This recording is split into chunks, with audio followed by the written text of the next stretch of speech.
Will the Ukraine war turn into a nuclear war? Since Russia invaded Ukraine in February 2022, this question has been asked time and again. There have been provocations, attacks and retaliation, claims and counterclaims, and a series of warnings. In fact, Russia has issued a fresh one now. It comes from the Russian ambassador to Finland, Pavel Kuznetsov. In an interview with the state-run agency TASS, the ambassador issued a stern warning. He said that Russia will definitely retaliate if NATO's nuclear weapons are deployed on Finnish soil. Let me first tell you more about what he said. I'm quoting. Of course, we cannot but respond to potential decisions by the Finnish government in this sphere. Specific steps will be developed depending on real threats that these actions will pose to our security. And talking about the potential deployment of NATO nukes on Finnish soil, he said, and I'm quoting further, the Finns cannot but realize that such a major provocation will not be left without a Russian response. However, we expect that common sense would prevail. Not just that, the ambassador also said that the relationship between Russia and Finland cannot go back to the way it used to be, at least for now. Now, here's a quick backgrounder. Let me take you back to April 2023. That's when Finland formally became a member of the NATO. This was more than just an addition to the military alliance. You see, Finland joining the NATO was significant for multiple reasons. Sweden and Finland applied to join the military alliance in May 2022. This was, of course, after Russia invaded Ukraine. And one of the biggest reasons why this was a huge move was that for decades, these two countries had been neutral. And Russia back then called the addition a dangerous historic mistake that would force Moscow to take countermeasures. In fact, the Russian defense minister, Sergei Shoigu, back then said that Finland joining the NATO raised the prospect of the conflict in Ukraine escalating further. The Kremlin spokesman, meanwhile, that time said, Dmitry Peskov, saying that Moscow would watch closely for any NATO military deployments in Finland. And as for NATO, the Secretary General then had said that Russia invaded Ukraine over the eastward expansion of NATO and that in reality the invasion triggered what Russia was supposedly fearing. For Finland, it was the beginning of a new era. Now, cut to 2024. Just last month, the Russian President Vladimir Putin called Finland's addition to the NATO a senseless step that made him send weapons to the border. And in the latest, the Russian ambassador to Finland has some tough words. What if nuclear weapons were placed on Finnish soil? How would Russia retaliate? And what would that mean for the situation on the ground? Would that turn this war into a nuclear war? You see, NATO members also have to provide military aid to other members if there is an attack, which basically means that if Russia takes action against, say, Finland, Russia risks a bigger conflict. And that is the last thing the world needs right now. With the Israel-Hamas war already increasingly showing signs of turning into a wider war, like we just told you, here's hoping common sense will prevail.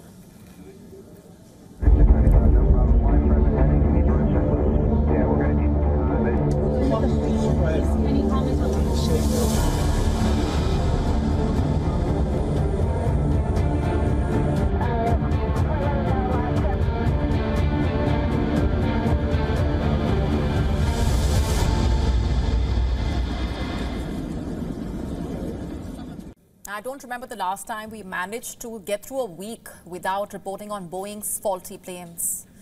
It's just Monday and Boeing is back to 9 p.m. news with mid-air mishaps. Things are coming apart once again.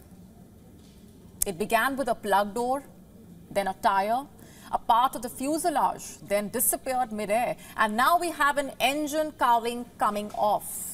It fell off a Boeing 737 plane during takeoff. What is an engine cowling first? It is a part that covers the plane's engine. On the 7th of April, the engine cowling of a Southwest flight came apart mid-air. It collided with the wing flap of the aircraft. The moment was captured by some terrified passengers aboard. Take a look. Problem 5, present heading. Do you need to run checklist? Yeah, we're going to need some time. For now, everything's okay. And we don't even know the nature of it, but apparently several passengers and flight attendants heard something loud hit the wing, so we're just going to take our time, get set up, and be ready to go. Thank you. Level 3695, no problem. You can expect vector. In fact, reports quoted a passenger as saying, people in the exit row started yelling at the flight attendants and showing them the damage. We turned around and made a full-speed landing. Southwest Flight 3695 left Denver International Airport at 7:49 a.m. local time. It was supposed to head to Houston. There were 135 passengers and 6 crew members on board. The plane had climbed to about 10,300 feet. It had to turn around and return to Denver 25 minutes after taking off. After the plane made an emergency landing, it had to be towed to the gate. America's Federal Aviation Administration, or the FAA, is now investigating the incident. What has Southwest said? The airline said it would review the jet, adding that it was responsible for the maintenance of such parts. Sure, but the big question here is, why do incidents like these keep happening to Boeing planes? The American plane maker started the year with a mid-air scare. On the 5th of January, a door panel blew out mid-air. It was a new 737 MAX plane operated by Alaska Airlines. When the incident happened, the plane was cruising at 16,000 feet.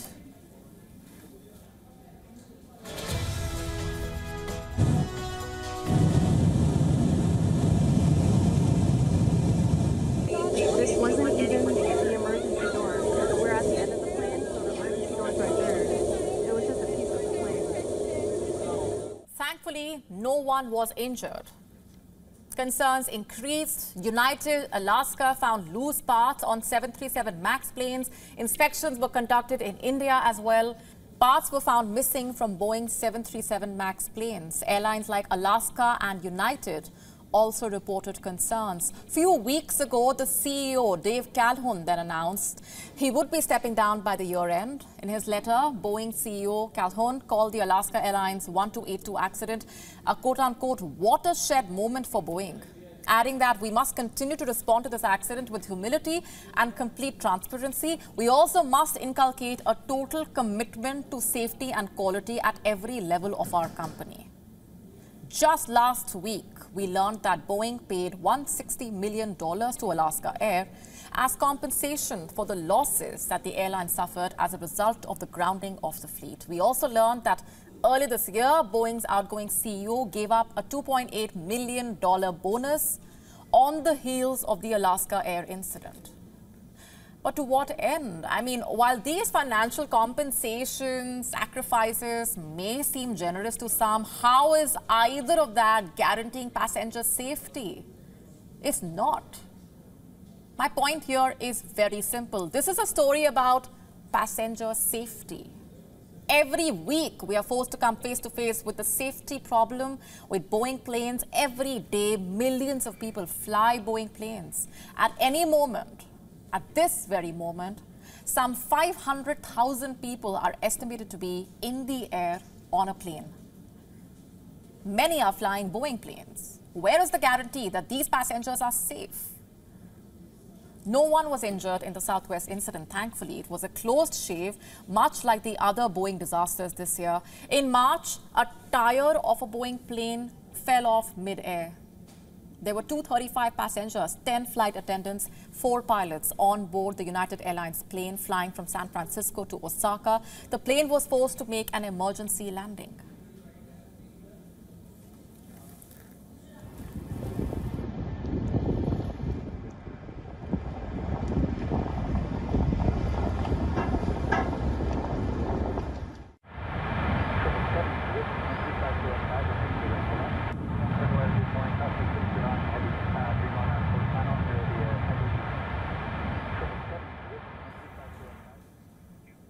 In March, a Boeing 787 plane operated by LATAM Airlines suddenly dropped mid-air. 13 had to be rushed to the hospital after the plane made an emergency landing. And later that month, a cabin panel fell off a Boeing plane. There were 139 passengers on board. So far, luck has been favoring passengers on board Boeing's Scarecraft. But what's the guarantee that streak will continue unbroken? Things have been turbulent for Boeing since 2018-19. That's when two back-to-back crashes involving Boeing 737 MAX jets killed 346 people. All MAX jets were grounded globally. They managed to take off again after 18 long months, but nothing really changed on the ground. Let's now shift our focus to South Africa. What's happening there? It has proposed a controversial tourism plan that could threaten the very thing it aims to protect, the wildlife, rhinos in particular. South Africa, you see, is proposing allowing tourists to use rhino horn powder within its borders for its claimed medicinal effects. It is part of a wider strategy designed to get more economic value from the country's rich wildlife. It is a part of its 10-year National Biodiversity Economy Strategy. Another goal of this plan is to enable the primarily black communities to benefit economically. The goal is to bring financial benefits for black communities as they have historically been excluded from the white-dominated wildlife and conservation industry. South Africa's Environment Minister Barbara Creecy told news outlet Financial Times that the proposals were a way of ensuring that people in rural areas have an incentive for conservation. The logic is this: if the poorer sections of society, those who live around game reserves, were excluded, they would resort to land invasions and poaching. South Africa's plan to boost its economy and help the local community is praiseworthy, but we cannot help but ask a very pertinent question. Are we forgetting something very important in all of this? That rhinos are an endangered species. Is it really okay to sell rhino horn powder to help the economy if it involves endangered animals? Wildlife conservation experts have flagged this as well. They say that this approach to conservation looks interesting on paper, but that may not translate into workable solutions. You see, South Africa is home to roughly 80% of the world's wild rhinos, and this includes black rhinos, classified as critically endangered. They say at least 450 rhinos were poached last year. But they already know that. The South African government's plan acknowledges the international support for a ban on trade of rhino horn. Still, it suggests that South Africa explore innovative approaches when it comes to domestic trade. The strategy document, in fact, includes allowing initiatives like health clinics to administer traditional remedies using rhino horn for health tourists from the Far East. The controversial plan also suggests ivory carving being done locally for local sale and export for personal use. This plan has been approved by South Africa's cabinet, but is out for public consultation and prior to its implementation. Naturally, South Africans are divided on this. After all, do we have solid proof that rhino horn powder actually helps with health issues? You see, there is a big contradiction here between South Africa's position that rhino horn had no medicinal properties and its proposal to market it for medical tourism. Rhino horn is made of keratin, the same protein that helps form human hair, nails, skin. But in traditional Chinese medicine, it is believed to be a cure for fevers and snake bites. More recently, it has even been proposed as treatment for some forms of cancer. Since there is no proof of its medical benefits, really, critics have called South Africa's plan a crude form of extractive conservation. The proposed move to sell powdered rhino horn is highly controversial, especially given the rampant poaching and hunting that already threatens rhino populations. Further, legalizing the sale of rhino horn powder could potentially increase demand, as it could be seen as a legitimization of its use. This could also encourage more poaching in order to meet the demand, further endangering rhino populations. And let's not forget, it also undermines conservation efforts. South Africa and other countries have been investing significant resources into conservation efforts to protect rhinos from poaching. Legalizing the sale of rhino horn powder could undermine these efforts by sending mixed messages about the value of rhino conservation. Perhaps instead of pursuing a strategy that involves selling rhino horn powder, there should be more effective and sustainable conservation strategies, plans that prioritize protection of rhino populations and their habitats without resorting to commercial exploitation.